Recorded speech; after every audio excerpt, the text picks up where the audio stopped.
এতিয়া সেই সিদিনাখন বাইদেউ 15 আগষ্ট টকা দি আমি 15 আগষ্টত সেইটো গাম জনগণতো গাম বাৰু কালি অলপ এনেইতো প্ৰেক্টিচ কৰিবাই ঘৰত আৰু আমাৰ এটা নতুনকৈ দিছে বাইদেউ হেৰি এই বন্দে মাতৰম আমি কালি অলপ কৰিছিলোঁ বন্দে মাতৰমটো আমি প্ৰেক্টিচ কৰিম কাৰণ ল'ৰা ছোৱালীবিলাকে এইবিলাক জানিব লাগে সেইকাৰণে আমাৰ অংগনবাড়ীৰ পৰা সেইখিনি আৰম্ভ হৈছে জাতীয় সংগীত ৰাষ্ট্ৰীয় সংগীত বন্দে মাতৰম এইবিলাক আমাৰ স্বাধীনতা হেৰি বস্তু স্বাধীনতা পতাকাখানেই লওঁ আমিতো সেই বস্তুবিলাকৰ যে একোটা ডাঙৰ ডাঙৰ মিনিং আছে সেইবিলাকতো ল'ৰা ছোৱালীয়ে বুজি নাপায় এতিয়া আমি ডাঙৰবিলাকে কৰিব লাগিব তাৰপিছতহে পাৰিব এতিয়া এই যিমানে সিহঁতক শিক্ষা খেলা ধূলা বস্তু বেছিকৈ দিবা সিহঁতে সেই খেলা ধূলা বস্তুৰ পৰা জ্ঞানবিলাক আহৰণ কৰি থাকে আমি এনেকুৱা সিহঁতৰ লগত বহি থাকিব নালাগে যে ABCD পঢ়া লিখা ক খ লিখা এনেকৈ আমি ডাঙৰবিলাকে কেতিয়াও 6 বছৰ নহলৈকে বাচ্ছাৰ কাষত এনেকৈ বহি থাকিব নালাগে ক লিখা খ লিখা A লেখা B লেখা মই কৈছোঁ দেই কাৰণ এইবিলাক তোমালোকৰ হয় মনিকা হয়নে তোমালোকেতো ডাইৰেক্ট এইটোৱে ভাবা ঘৰত এখন কিতাপ আনি দিলা ABCD আৰু ক খ কিন্তু অংগনবাড়ীখনত আকৌ কি চলি আছে কিমান সামগ্ৰী যোগান ধৰিছে খেলা বস্তু আৰু খেলা বস্তু বুলি আমি কৈছোঁ তাৰে মাজত শিক্ষাৰো কিছুমান বস্তু দিছে যেনে মেথছৰ আছে ত্ৰিভুজ চতুৰ্ভুজ এইবিলাক আমাৰ তাতে কালাৰ কেইটামান দিছে চতুৰ্ভুজটোত এটা কালাৰ দিছে চাৰ্কলটোত এটা কালাৰ দিছে মেথছত এটা কালাৰ দিছে এই কালাৰবিলাকে এইটো বস্তু এই বস্তুবিলাক আমাৰ বাচ্ছাটো কেনেকৈ শিকিব খেলাৰ মাজতে এটা তোমাৰ ভাল লগা বস্তু দিছে গতিকে আমি একচুৱেলি ক খখনো আছে তাতে যে ক খখন নাই সেইটো নহয় কিন্তু বস্তুটো কেনেকুৱা হৈছে মেথছৰ বস্তুটো ক'ত আছিল মেথছখিনি এই যে কৰি আছিলে কোনালে কোনাৰ ক'ত থলা কিতাপখন মেথছৰ কিতাপখন ক'ত থলা এই যে মেথছৰ কৰি আছিলা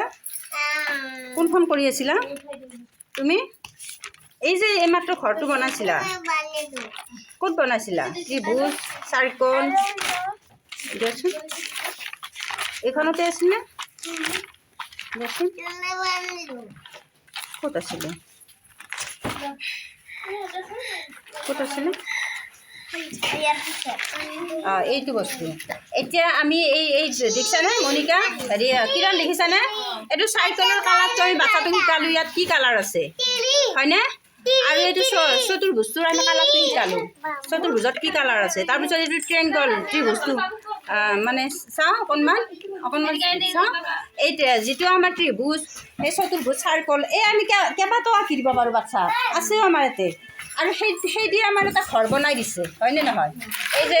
ত্ৰিভুজটো দিয়া ত্ৰিভুজ আৰু এইটো চতুৰ্ভুজ আৰু তোমাৰ হেৰি চতুৰ্ভুজ ত্ৰিভুজ আৰু চাৰ্কল এই তিনিটা বস্তু দিয়ে এটা ঘৰ বনাব পাৰি আমি সেনেকৈ খেলা ধূলা কৰি পেলাই বস্তুটো শিকালে ল'ৰা ছোৱালীটো কি বুজি পাব যে সিহঁতৰ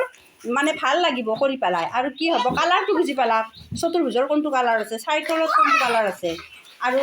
এই যিখিনি আমি মানে বনাইছোঁ কালাৰকেইটাটো থাকিব না সেই কালাৰকেইটা দি আমি সেই কেইবাটাও দুটা দুটাকৈ বস্তু আঁকি দিব পাৰোঁ নিজে ন আমি সেনেকৈ হৈ ব্যস্ত হ'ব লাগে মাকবিলাকে কিন্তু আমি এনেকুৱা ব্যস্ত হ'ব নালাগে যে ABCD কিতাপখন উলিয়াই লৈছোঁ দা পঢ়া ABC এই চিষ্টেমটো নহয় তাৰমানে এই চিষ্টেমটো একচুৱেলি ল'ৰা ছোৱালীক ক্ষতি কৰে আৰু মই সেইকাৰণে তোমালোকক কৈছোঁ মানে ল'ৰা ছোৱালী শিক্ষা লোৱাৰ আগত আমাৰ মাকবিলাকে কি হ'ব লাগিব শিক্ষিত হ'ব লাগিব নহয় জানো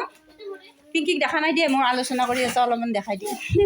তুমি সেনেকৈ বস্তুবিলাক বুজি পাবা আমি ক'লে বুজি পোৱাবিলাকে বুজি পাব এতিয়া কিছুমানে আকৌ সেইটো কথা মই যিখিনি কৈ আছোঁ সেইখিনি অকণো বুজি নাপায় যে বাইদেউ শুনা পাওঁ পিছত যে নপঢ়ায় আকৌ কিন্তু এইবিলাক ইমান ধুনীয়া কিতাপ মই শিকাই থাকোঁ সেইবিলাকতো পঢ়া হয় যে চতুৰ্ভুজটোত তুমি কালাৰটো দিয়াচোন বা ত্ৰিভুজটোত কালাৰটো দিয়াচোন এইটো কি কালাৰ হয় সেউজীয়া গ্ৰীণ এই কালাৰবিলাক জানিব লাগে প্ৰথমতে আৰু শ্বেপটো যেতিয়া জানিব হাতেদি শ্বেপবিলাক কৰিব তেতিয়া সি কি কৰিব ল'ৰা বা ছোৱালী হওক মানে ক খটো লিখাৰ কাৰণে প্ৰস্তুত হ'ব গতিকে 6 বছৰৰ আগত তুমি যিমান সামগ্ৰী অংকনবাড়ীতে পাবা আৰু সেই সামগ্ৰীবিলাকৰ পৰা আমাৰ কি হ'ব কিছুমান আমাৰ জ্ঞান আহৰণ হ'ব শিশুৰ কিছুমান নহয় যথেষ্ট জ্ঞান যিমান আনিবা সিমান জ্ঞান আহৰণ হ'ব খেলা ধূলাৰ মাজেদি ষ্ট্ৰং হ'ব বিকাশবিলাক হ'ব শাৰীৰিক বিকাশ মানসিক বিকাশ ভাষাৰ বিকাশ সামাজিক বিকাশ এইবিলাক সামাজিক কি সেইবিলাকতো কৈয়ে দিছোঁ মই আগতে গতিকে সেই বিকাশবিলাক হোৱাৰ পিছতহে আমাৰ ল'ৰা ছোৱালীখিনি নিজে 6 বছৰত ক খ ABCDখিনি সহজতে মানে হেৰি কৰিব উপলব্ধি কৰিব আৰু লিখিব পাৰিব গতিকে এই এনেকুৱা ভিডিঅ'বিলাক মই দিয়ে আছোঁ কাৰণ যিহেতুকে আমাৰ মহিলাখিনি বস্তুবিলাক অলপ বেছি জানিব লাগে ল'ৰা ছোৱালী শিকাৰ আগত সেইকাৰণে তোমালোকে নাভাবিবা যে বাইদেউ কথাখিনি ক'লে কিন্তু কিখিনি কথা কৈছোঁ সেইখিনি তোমালোকে আয়ত্ব কৰি ল'বা বাইদেউ কথাখিনি সেই বকিলে বুলি নাভাবিবা, মই তাৰমানে তোমালোকক শিক্ষিত কৰাৰ কাৰণে ফাৰ্ষ্টতে কৈছোঁ, কাৰণ তোমালোকে প্ৰথমে বুজিবা মাকবিলাকে, হয়নে? ঠিকে আছে না, তোমালোকৰ কিবা ক'ব লগা আছে এতিয়া, কথাটো ধাৰণাটো বুজি পাইছানে? ABCD-খন এতিয়া ডাঙৰ হ'লেও এনেকুৱা ডাঙৰ হৈছে, কুণালৰ 8 বছৰ এতিয়া আহিছে সি খেলিব, তথাপিতো সি খেলাতে মনোযোগ দি আছে। তাৰমানে সি এতিয়া ক খ পঢ়া বুলি ক'লে পঢ়িব পাৰিব, কিন্তু 3 বছৰ বাচ্ছাটো ক খ পঢ়িব লাগে বুলি ক'লে সি একো মাথাত নোসোমায়, কিন্তু খেলা ধূলা বস্তুবিলাক সোমাই যায়, আৰু সেইবিলাকৰ পৰা আমাৰ সেই শিশুখিনি স্মাৰ্ট হয়, বিকাশ হয়, শাৰীৰিক ফিজিকেলি চব ফালেদি হয়। এতিয়া তোমালোকে সেই বস্তুটো ধ্যান দিবা।